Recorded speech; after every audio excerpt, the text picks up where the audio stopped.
Today, I want to show off my new Pablo Robledo Marsella deck. He released a new generation, and it's a little different than the ones prior to this. This is of the Type II Marsella, and I can show you some things about it here. As you can see, the boxes are substantially different. This is the last generation. He had these printed in China. These he printed in Argentina, and I know that Pablo's very proud of that. Has this fancy ribbon, which is convenient. And you can see that the cards indeed are different, a thicker cardstock here. It handles really nice. Even though it's thicker, you can still do, the bending things. You can do the old patishi. I don't know what you call that. I suppose I should know, but anyhow, they feel great. They are satiny finish, not as reflective, which I think is nice. This, you can see here how the light very much more, so that's good for photography and things like that. And plus, in person, it looks great. It really does look good. Now, I understand that throughout the deck, he made some small changes. I didn't find anything that detailed the changes that he made. I haven't really done an in-depth comparison for those Easter eggs, so I'm sure over time people will be looking for those things. But overall, really happy with the deck. Glad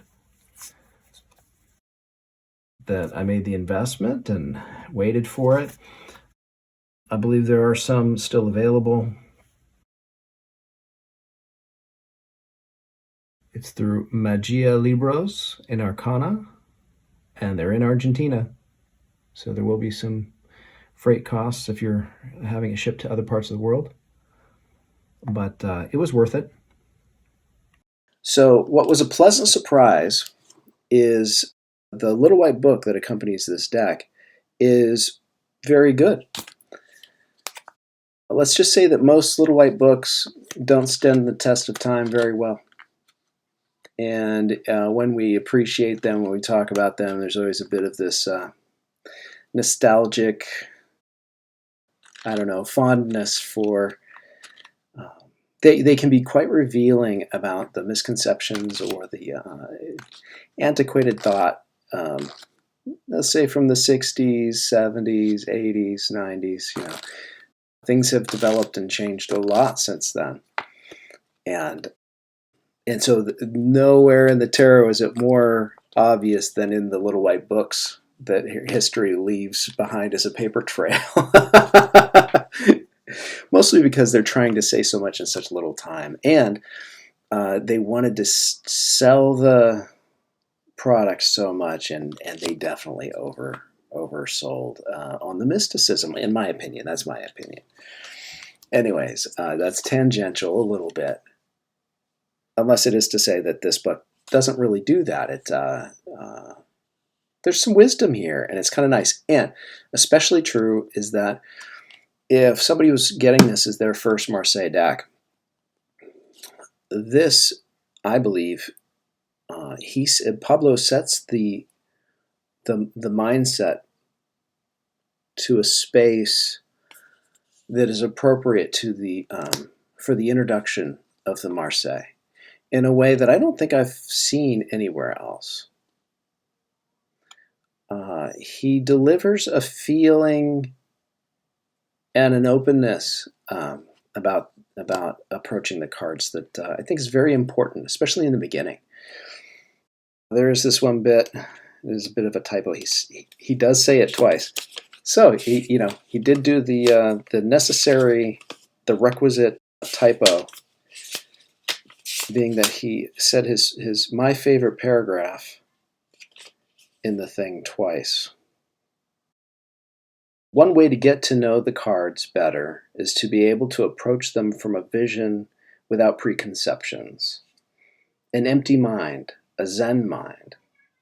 Just try to forget everything you know about tarot and start with a beginner's mind, in a state very similar to a trance, as an animal in the forest.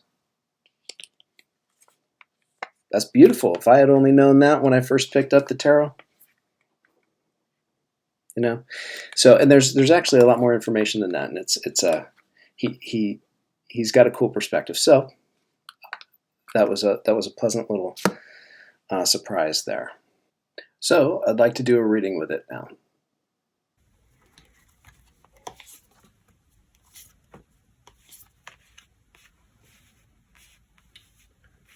Okay, so we have the World, the Papesse,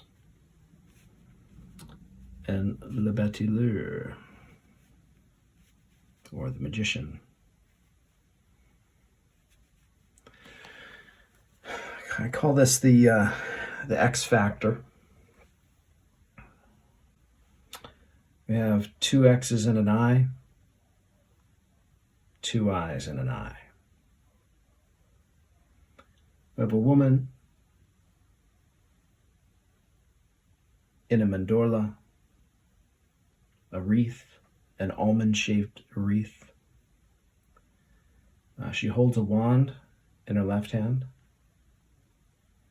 and an object in her right, maybe a bottle, maybe a purse. The man at the table does too.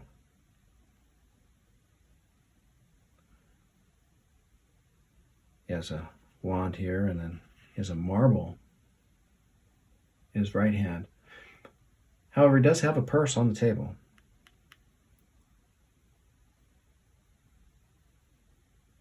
The green cup on his table is like the one at the elbow of La Papesse.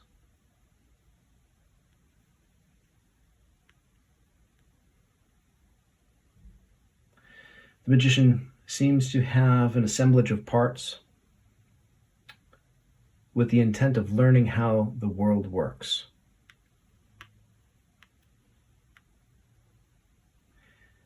The information travels through La Papesse, who holds the book and is directly observing the world and holding a record of it.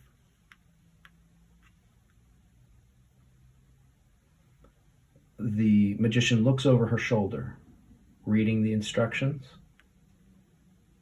and even has a green cup for the not so obvious or hidden aspects.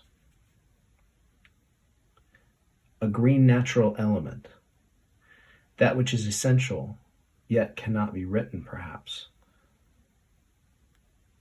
Perhaps the X factor. The magician is experiencing some success. There is a small mandorla between his feet. He has a way to go before he's assembled all of the components and the lesson required to fully recreate, or better, receive Le Monde. So there it is, a brief peek into Pablo Robledo's new Marsella deck and the Little White Book. Thanks for watching.